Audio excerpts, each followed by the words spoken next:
We're so glad that you can be with us today to celebrate a milestone for Reflections, which is our annual publication of art and literature by OLLI members. Naturally, when we started first to plan this special 20th anniversary edition, we had no clue that it would be produced in such an unusual, extraordinary year. Of course, the pandemic has presented challenges to everybody and certainly to this publication, but it also presented some possibilities, such as our ability for the first time to mail the copies to members who we would not ordinarily this year encounter. So thank you for that, Donna Anderson. And if we can't be together today in Wishcamper to have our traditional launch party together, we can still use the Zoom technology to make this gathering rather special. In a few moments, we'll be hearing from some of the very talented writers that are represented in this issue. But through Zoom today, we can also visit with several artists. It was the comments that these artists made in the issue about their work that prompted us to invite them to share a little bit about their processes.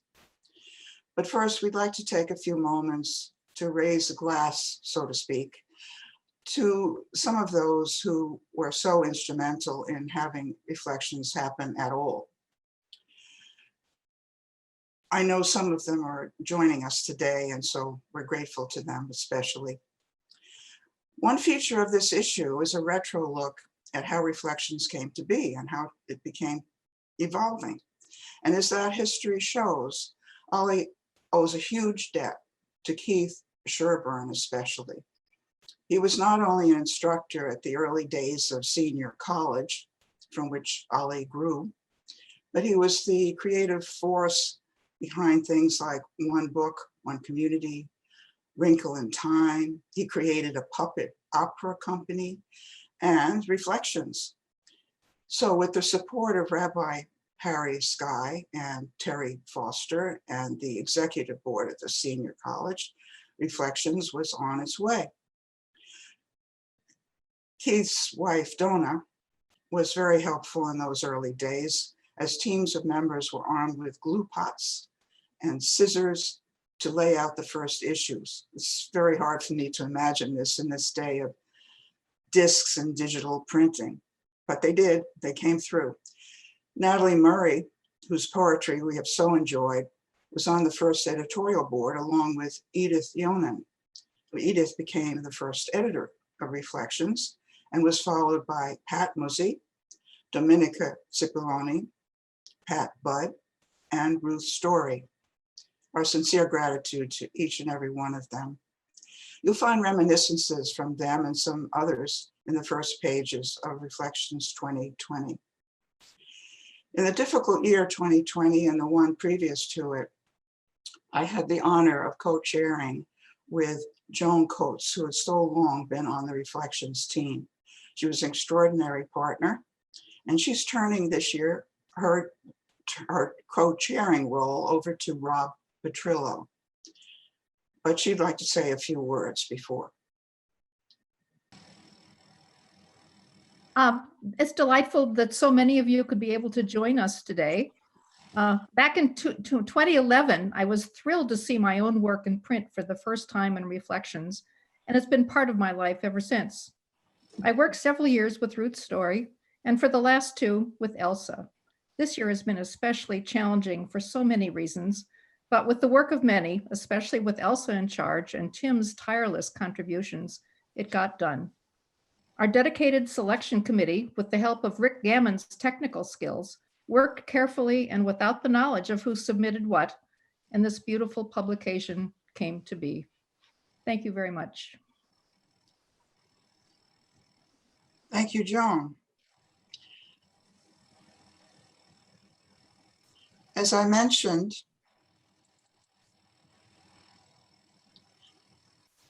this year, we asked those who were submitting artwork to briefly indicate the inspiration behind it. And so we're going to turn to one of those artists in a moment.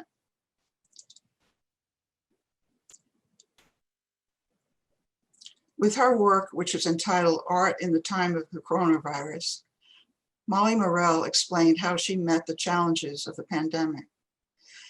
Molly describes herself as a recreational artist who took up painting during her second career, which was directing community enrichment programs for the USM Center for Continuing Education. She's been painting for about 20 years, and for the last couple, enjoyed a small shared studio in Bayside until the pandemic made access to her supplies impossible. And she's going to lead us through how her work evolved from that point. Great. Hi, everybody. Donna, would you put on the first slide, please? Which is the piece that was in Reflections. There we go. Okay. When the pandemic began, it was a really dark time, obviously, for everyone. And my piece was done in the very, very early days of the pandemic. Initially, I was very stressed. I updated my end of life information. We were sheltered in place, and I was terrified when I went to the grocery store. So I was trying to adapt and to replace some activities which I had been enjoying, and painting was one of those. I couldn't access my studio or all my materials which were at the studio, but I remembered from an earlier art class that one of the other students talked about using a digital app to make art and how much she enjoyed it.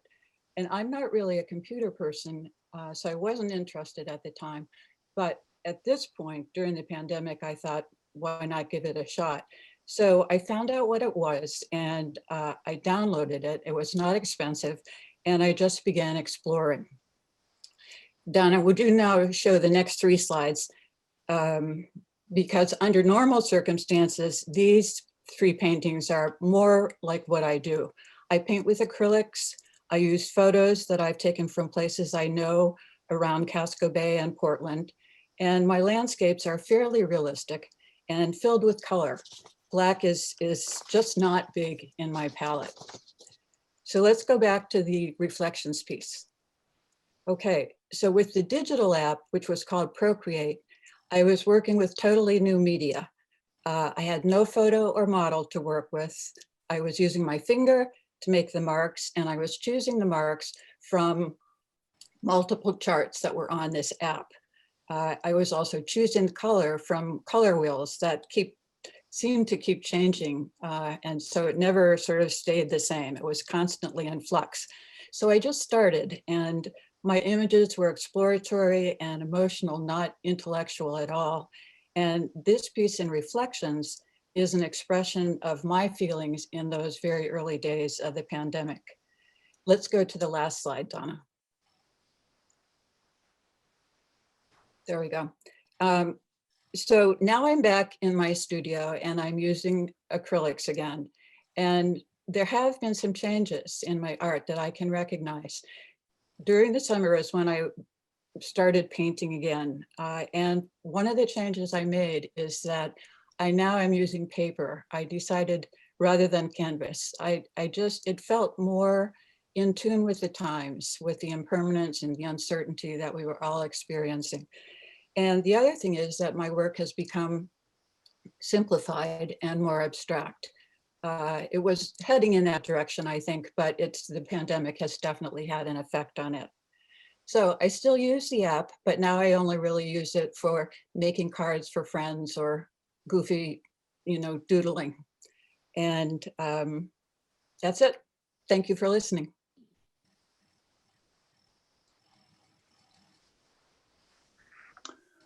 Thank you, Molly, for that. That was very interesting to hear a little bit of the process, especially in these peculiar times. I'd like to introduce I will be introducing some other folks, but the first of whom is one of our poets from this issue of Reflections, Eileen Griffin. Eileen has been reading and writing poetry since her early years with nursery rhymes and Robert Louis Stevenson. Today, after a life in education, she's having a wonderful time meeting Maine poets and writing and learning the craft of poetry. Eileen has two poems in this edition of Reflections, Seeking Fallow on page 10 and Remembering You on page 7, which she will read for us today. Thank you. Thank you, Rob. Remembering you, walking alone on an abandoned Louisiana railroad track. Early morning heat rising and circling, all silent except persistent droning of fat dragonflies helicoptering.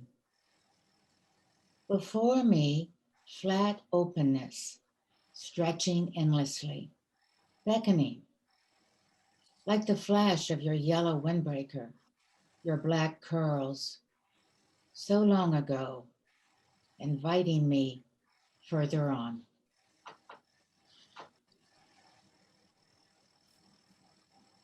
Eileen, thank you so much, and showing us how images are also through words. It was exquisite. Thank you. Welcome. And another artist whose comments really were intriguing is David Little. He said when he accompanied his painting Reminiscence Spring 2, which appears in our magazine, that he had experienced a kind of a reset. David's educational background includes an MFA from the University of Iowa, and his paintings have been exhibited in museums and galleries across England. He's had artist residencies in Carina House on Mohegan Island and the Virginia Center for the Creative Arts. It was while attending Skowhegan School of Painting and Sculpture, he became interested in the beauty, diversity, and challenge of painting water and light. David Little is also an author. His Art of Katahdin won Boston Globe's Best of New England Award for Nonfiction, and he co-authored with his brother Carl the books Art of Acadia and Paintings of Portland. His name and face might be familiar to some of you through local media interviews and lectures. So David, we look forward to hearing from you. Thank you.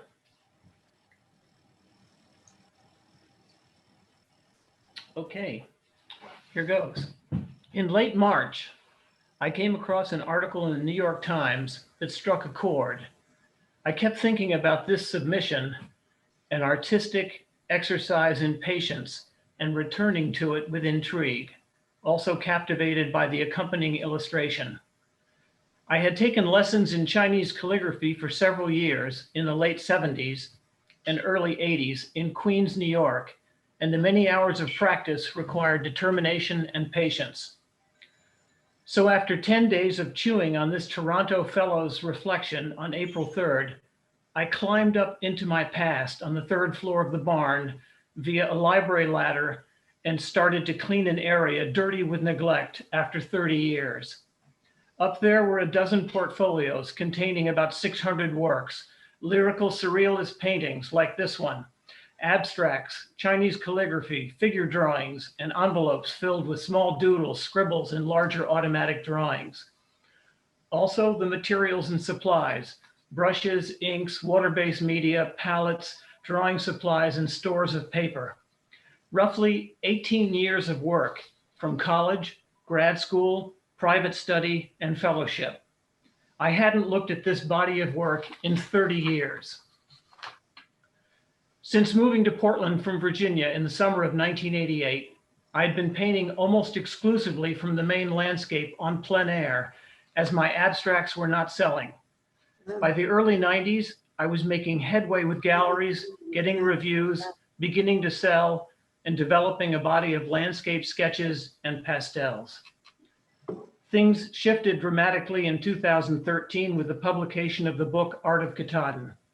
By 2018, after the 4th book, Paintings of Portland, was published, I was honestly burned out from giving book talks and needed a break from research and development and the pressure of deadlines. And I had been so tied up with the books that I hadn't been able to concentrate on landscape painting. By March of 2020, with the pandemic and lockdown, despondency and anxiety had taken hold, bundled together with complacency and procrastination. The gym at USM was closed.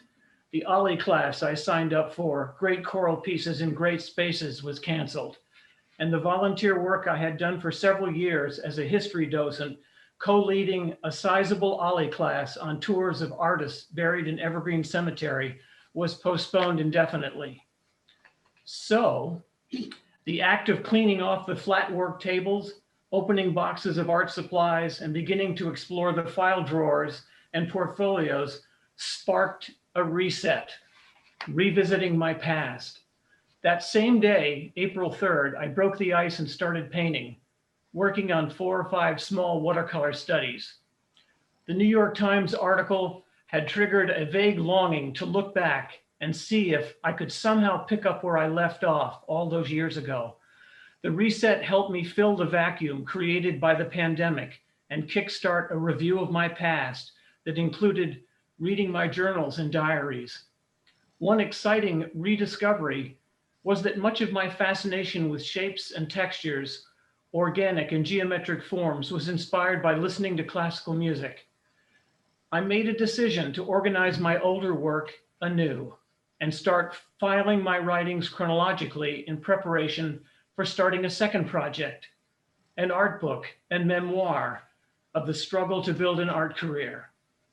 In the 10 months that have passed, I have produced around 30 collages and over 100 mixed media works on paper, most of them experimental, and now have the confidence to begin reworking many of the unfinished works from years ago.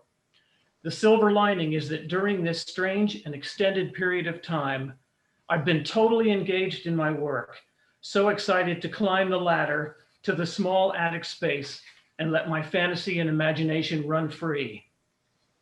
I would like to close with a quote from a book on artist Ralph Stedman titled Ralph Stedman, A Life in Ink. His early abstract watercolors evoke the playful canvases of Juan Miro, one of my favorite artists, with his Constellation series of graphic shapes. Stedman wrote this, quote, "Your white sheet of paper, it's really an adventure playground, isn't it? There's no such thing as a mistake. A mistake is an opportunity to do something else." Thank you. Thank you, David. And I think we could all take a little bit of a measure of the message that you give, that this whole time has freed us up in many different ways. So at the end of all the presentations, maybe you could tell us a little bit more about where you see yourself going past this present project. We'll get to that. We'll get to that. And next, we're going to return to words, namely a story that especially resonated with me and probably to the many people who have been exploring new fields during the pandemic, especially crafts. I was amused to see recently in the New York Times, that has a special Sunday section called At Home, that they had a full-page article entitled "Pick Up Knitting Needles for a Mood Lifter." So we're going to hear next from Tana Leonhardt. She's a retired teacher who enjoys writing, painting, taking flute lessons, and she's no newcomer to all that knitting can offer. She learned to knit at the age of 7 and is grateful to her mother and to many women and men who have kept this craft alive through all the generations.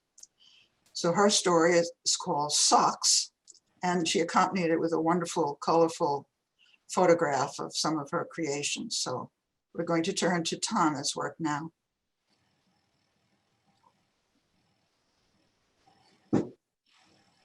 Have my little piece chosen to be read. It's called Socks. I think about socks a lot. There's something comforting about socks. They protect bare feet from the chill of the wooden floor. They slip into rain boots and pull up to the knee to keep legs warm. Socks are a virtual hug. And such a range of purposes, these socks. Black and sheer for the business look, fuzzy purple for early morning warmth inside slippers, knee highs in loafers for school day, thick wool in Birkenstocks, and several pairs layered in pass-me-down ski boots. My mother sat in the sun on summer days knitting socks. Her specialty, a spiral design that didn't need heel shaping. They hugged the foot perfectly, and my sock drawer was never without spiral socks in various conditions. Some new from last Christmas, others worn and darned, saved favorites until my feet outgrew them. And now I knit socks. I love the feel of the yarn through my fingers, and the weight and balance of a perfect pair of needles is unsurpassed. It is a challenge to keep the tension just so as the yarn is wound and pulled through. With time and practice, it becomes second nature. The rhythm and the motion become part of the knitter's being. And oh, the colors. So many possibilities, from blues and reds to pinks with orange and greens with purple, combinations of any sort. After all, they're just socks.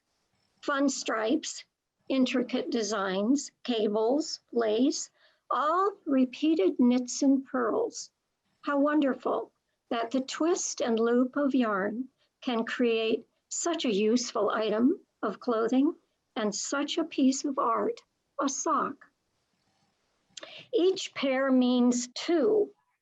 At first, it seemed important, actually required, that the second sock of a pair must match the first in color, in stripe, and of course, in size. I made knitting notes and measurements, the length of the cuff, the length of the body, when to start the heel shaping, how long the foot before shaping the toe.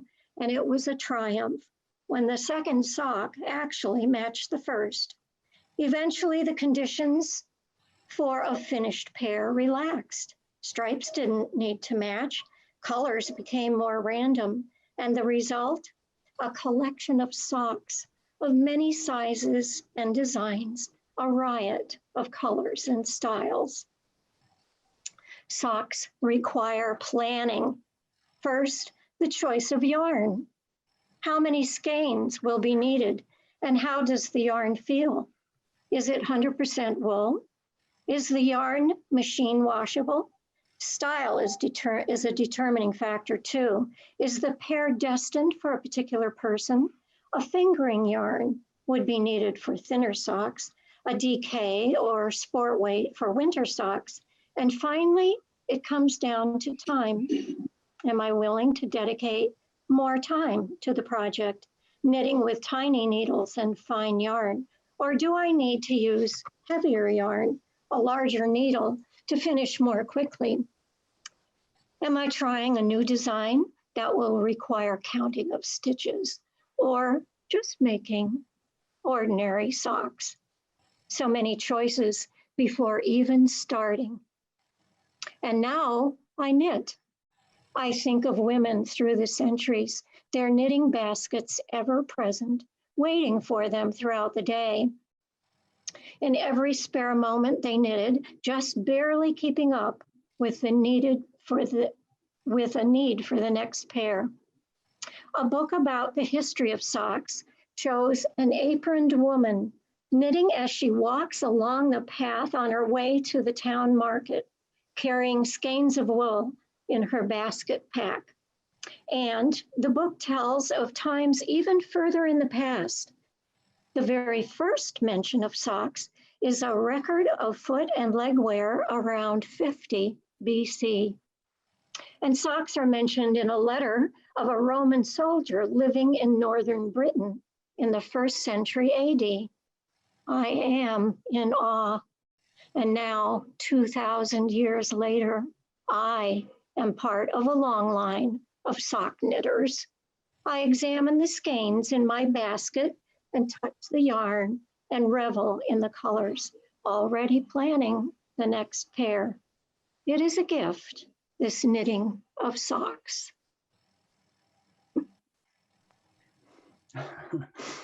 Thank you, Tana, for this gift, your lovely essay on a mundane but absolutely essential item, especially on a day like today. Our next contributor, among our contributors of art, we have a photographer, Eric Edmunds, who says he's not afraid of pushing limits in his work. Having participated in OLLI classes for several years, Eric relocated from Berwick to the Portland area to explore new ways to spend leisure time, including learning how to figure skate, teaching himself piano, and resurrecting an interest in Olympic-style recurve archery. In his photography, he is mostly drawn to candid portraiture and minimalist composition, but finds the action and drama of freestyle skating exciting, as you see in his Lean on Me, which appears on page 24. Good morning, folks. Can we see that first photo? This is the photo as it appears in the publication. And as part of the caption in that publication, I made reference to using posterization to enhance the picture. It was among several other adjustments that I used, but it was a major alteration that I introduced.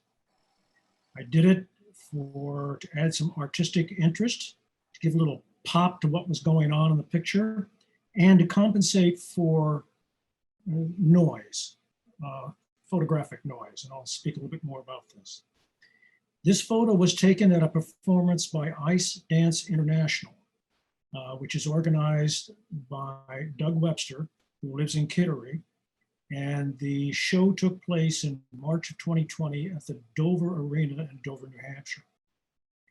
At a hockey arena, there are definite challenges for photographers. The house lights are good for its purposes, but photography is really not one of them. So we have to look to the camera to deal with the lighting environment, because photography is all about managing light. So to speak to my camera just a little bit, I'm using a Nikon D610 full-size sensor, 24 megapixels. And the lens I am used for this particular photograph is a Tamron 70-200 f2.8 constant through the entire range between 70 and 200 zoom lens. Now, for this photograph, it was set at 200 millimeters for get max reach, because we're dealing with big spaces when you're looking across the ice. Now, I had to have some reach.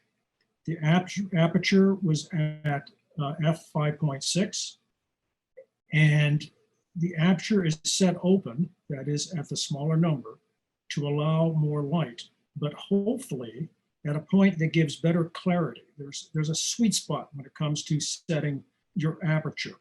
And it's usually a couple, 3 stops beyond the fastest speed, which in this case would have been 2.8. So I'm at 5.6.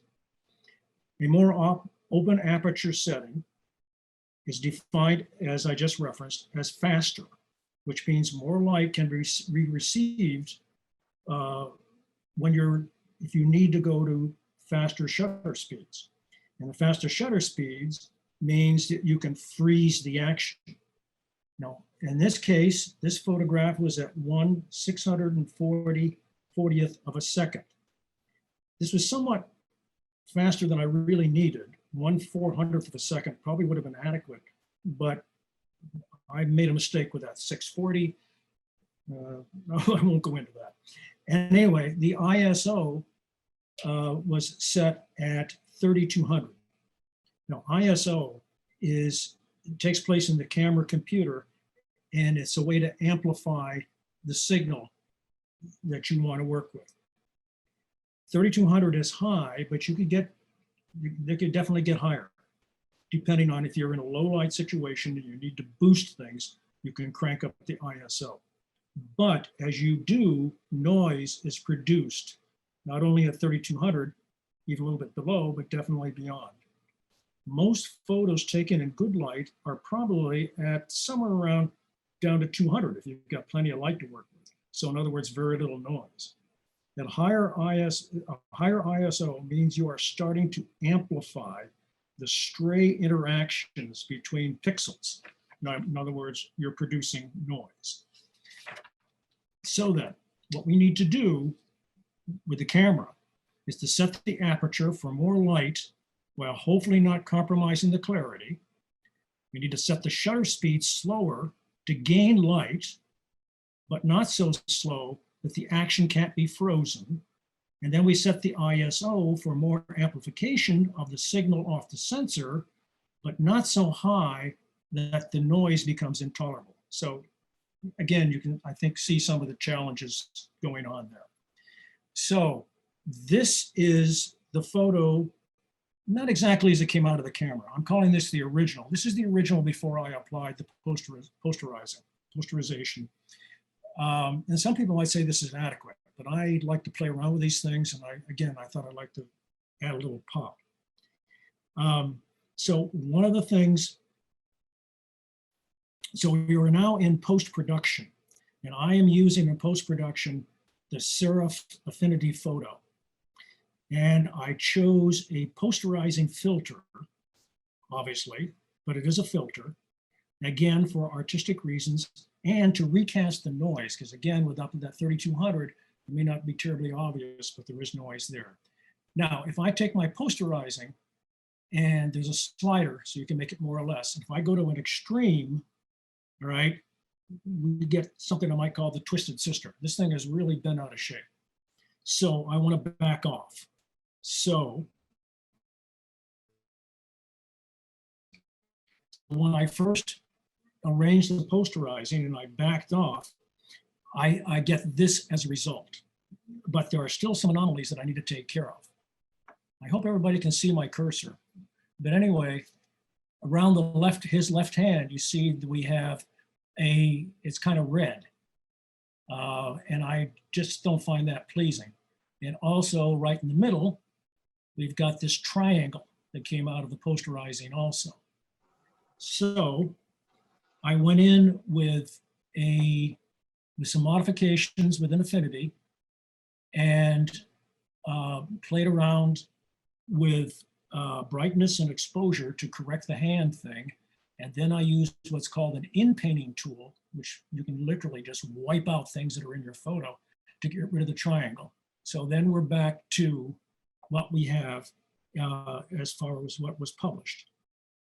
But I recently noticed that there are still a few things that I wanted to change, specifically highlights at her back, and well, you're not seeing them there because this is the corrected, and also up around his head, around his ear, and above above the ear and his hair, there were blotches and stuff that I didn't like.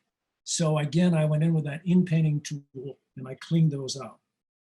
So we ended up with this being my, if we could rip out the old and put in the new, we'd put this in the publication. I am also pleased, was also pleased to note that when I posterized, that the bandage on her back was around here, around her shoulder, became less obvious. And so then this is one step beyond what I submitted for the publication. I was very pleased to be accepted to be published. And thank you for the opportunity to speak about what was involved in putting this photo together. Thank you.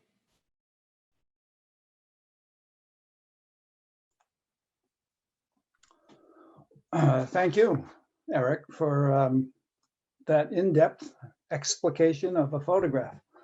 Who knew? Our next Eric is a poet, Eric Jensen. And Eric has been a longtime OLLI member and contributor. He is a retired computer programmer. And he told me in that capacity, he once created programs to generate computer-written English sentences, none of which, he said, qualified as poetry. His own work, however, is a splendid testament to human creativity. Hale Murphy on page 16 is perhaps more typical of Eric's wry style and wit, though today he'll be reading his more reflective work quietly on page 32. Eric? Thank you, Rob. This is another kind of a picture, you might say, titled Quietly. In the yellow morning, before the breeze awoke, I'd canoe along the shoreline with a quiet Indian stroke. Never lift the paddle, never spill a drop. Silently I'd glide along, silently I'd stop. Aimed myself with careful strokes, one course of very few that showed no sign of human life within my easy view. Looking down, I'd see a bass patrolling near his nest, and on a log along the shore, a turtle lay at rest.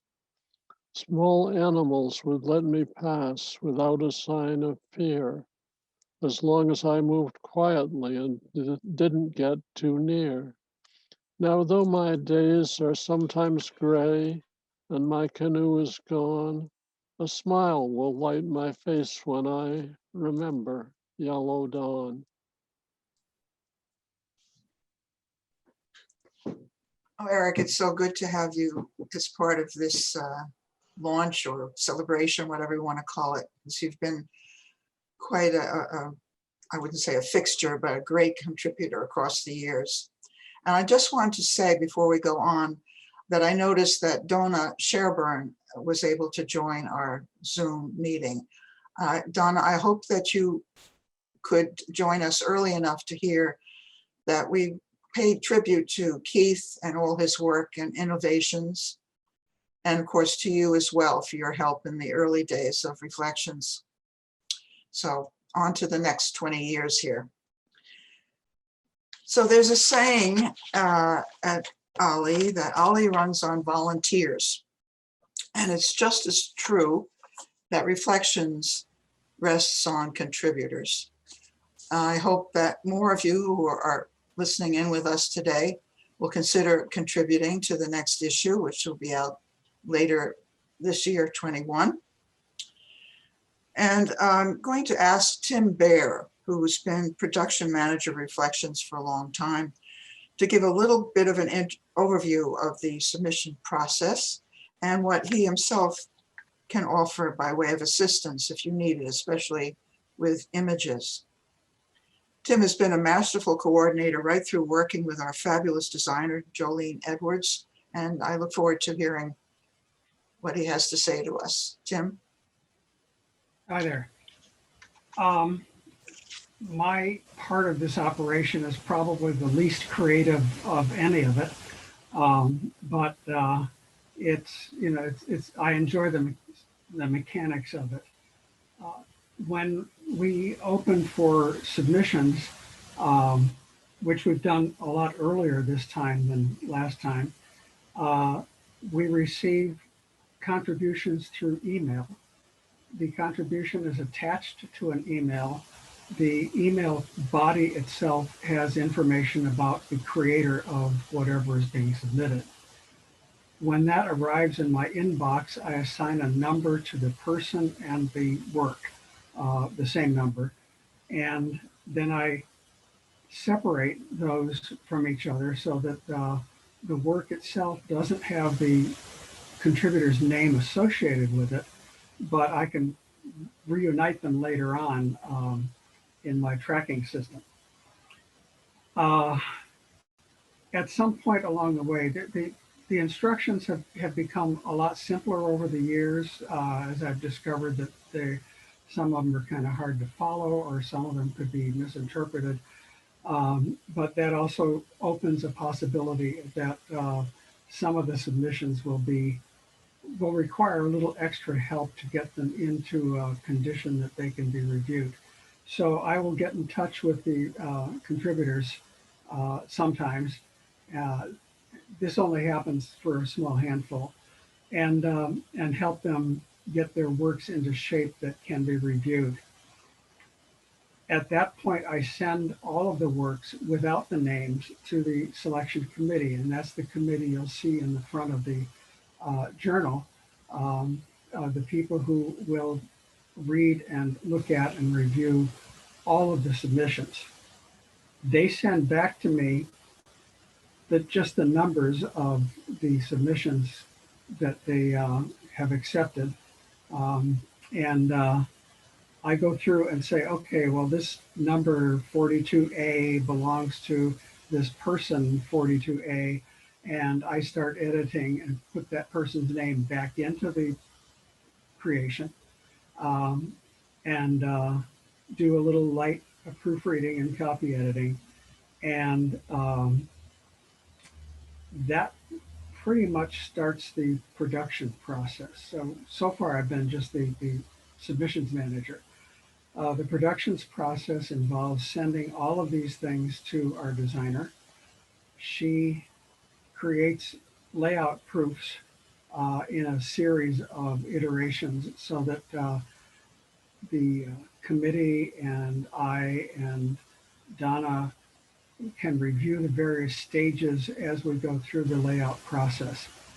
Usually that involves making minor changes to the arrangement of the pictures or the placement of an item on a page. And then when that's all done and we've approved everything, this goes to the printer and online. This is the first year we've actually posted Reflections online, and I think it was quite successful. The printing is done by Express Copy here in Portland. They do, I think you can see just from looking at your copy of the journal, they do a superb job in capturing color and clarity. And just finally, there are some problems. A lot of the problems that come up have to do with the artwork and the photography. Last year and years prior, for this issue and years prior, I had some problems with the resolution of an item sent to me. And part of that was because of the email program I was using. So I determined that we would change the destination where people would send things. And so you will have seen in the directions in the, I think, January issue of the newsletter, that you're sending them to my Gmail account and not my AOL account. And that should help a lot with the resolution. But I still have things to do with some of the other artwork that's submitted. And sometimes I will even offer the artist to get in touch with me, and we will rescan the reflective art as opposed to the photography. And then I can do a little cleanup on that. So I'm always available to do that kind of thing. It's kind of time consuming, but I want the submitters to have their best possible chance of the selection committee finding their work pleasing enough to include. We can't include everybody. That's why we have a blind submission process. And I can assure you that up until the time when I tell them, the selection committee, who did what, they don't know who did what. And so that's been going on for several years. It wasn't always that way. And I think as a result, we've gotten quite a few new contributors who've decided to take the plunge. Really, really appreciate everybody's willingness to put themselves out there and expose their creativity to being both judged by the selection committee and appreciated by all of OLLI. Thank you. Thank you, Tim. And I just want to say again what was, I hope, made clear in our issue, that some time ago we realized that we shouldn't be called, Joan and I and now Rob, editors, because none of the people trying to coordinate the selections committee, nor Tim and his proofreading crew, do anything to change the content only to catch a typo or some word that doesn't seem at all clear, that kind of thing. But there's no real editing that goes on. It's selecting the best and and aiming also for a nice variety and balance within the magazine each time. So thank you. And I do hope we'll get lots of contributions for you to work with, Tim. Thank you, Elsa. And I know that we still have a bit of time left for questions. Please feel free to enter them into the chat and we'll answer them one by one. But thank you all for attending. I realize that some of you need to prepare for classes or enter classes. So feel free to leave us, but we will stay on to take some more questions. And thanks to Ann Cardale, who has been our behind the scenes technical assistance to help to move the program through very well this morning. So first of all, I do know that Elsa, you posed a question for David Little, asking him to talk a little bit more about where his art is going right now. So I don't know, David, if you'd like to field that question. Well, the short answer is I don't know. It's going in all different directions. But I will say that there could be an interruption coming because there is a new book project in the pipeline from my brother Carl, who's been my co-author and editor all these years. And that is with a new publisher in Rockland. And it's another art book. So if that comes through, it's going to slow down both my own book project and also my work and anything else that interferes, because once you're on and you have a contract that you sign, you're under a deadline, and then you start going right back into, I do most of the research for the people who are deceased in the book, the 19th century, early 20th century artists. My brother Carl handles most of the contemporary artists. And then we both edit each other's writing. Thank you. I was interested when Molly explained and brought us the images of where she's headed back into with a reset too of her realism. So knowing that, and I'm sure Eric Edmunds has something in the pipeline. He always is very creative. Eric, did you want to say anything? Eric Edmunds? No? Well, I can only say that I use the term eclectic. I'm sort of an opportunist. If there's anything that's really in the pipeline, as you folks probably remember, downtown at Southern Maine Medical, I don't know if I'm labeling it right. They've got new construction going on down there on Congress Street. And I sort of chronicled some of that going on before. I'm going to chronicle it again. And maybe I'm also trying to put together a website, so maybe I'll have a chance to call that a project, to sort of share that with people. That would be the one thing I might say. Donna, there are two questions about submissions that maybe Tim could field. Sure. There are some questions about, well, two questions. The first is, can you give us a sense, Tim, of about how many submissions there are in each category, for poetry, for prose, for, I know this is not an easy question off the cuff, and for visual arts. And then also have submissions started for the 2021 issue? I'll take the second question first. Yes, they have started. I've gotten a few already. And as I said in my presentation, we started earlier than we have in past years, just because we could, I guess. As far as the number of submissions, this varies somewhat from year to year. I don't have the exact figures from this year, but the total can be anywhere from the high double figures into the hundreds for all categories. Sometimes, I think in past years and this year too, a lot of the artwork was accepted, so that out of the maybe 15 or 20 pieces of art, I I can't really rely on that number, but, 80% or so were accepted for publication. And for poetry and prose, I would say somewhere around 3/5. But again, this is totally off the top of my head. If Tim, could anybody you wants, read- Oh, I'm sorry. if anybody wants exact figures, I can look it up and email them. Just let me know. Tim, could you remind us how people submit, where they go to find the guidelines? I believe the guidelines were in the January issue of our newsletter, and they should be posted at some point on the website. I haven't heard from Rob whether he's done that yet. And in future issues of the newsletter, I will either repeat the directions or provide a link to the directions that are on the website, or both.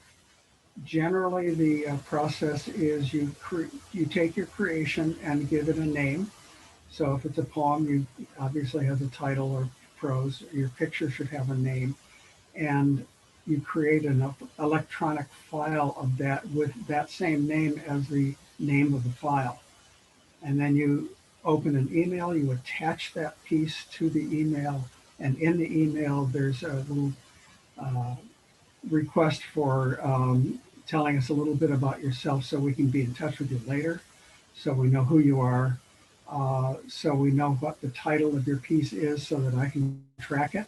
And for artwork, a little statement about what led you to do this particular piece of work, and also a little 35-word bio in the third person, like, Elsa Van Bergen has been doing this for many years or something, rather than I have been doing this.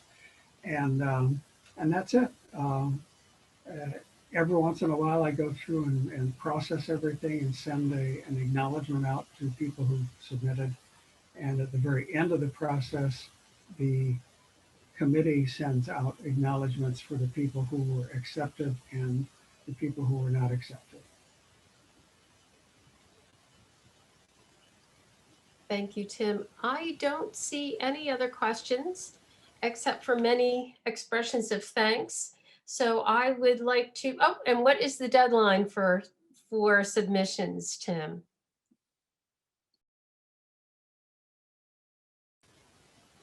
Lost track of the mute button. The deadline, I believe, is April 1st, and we'll just leave it at that. In some years, we've extended it a little bit. Great. Thank you very much. And thank you all for attending, even though we can't be together in one room. We're together virtually, and it is so nice to be able to spend some time sharing the creative work of some of the artists and writers who are in Reflections. So let's hope that we can be together in 2022. But for now, thank you all very much. And we will see you in class.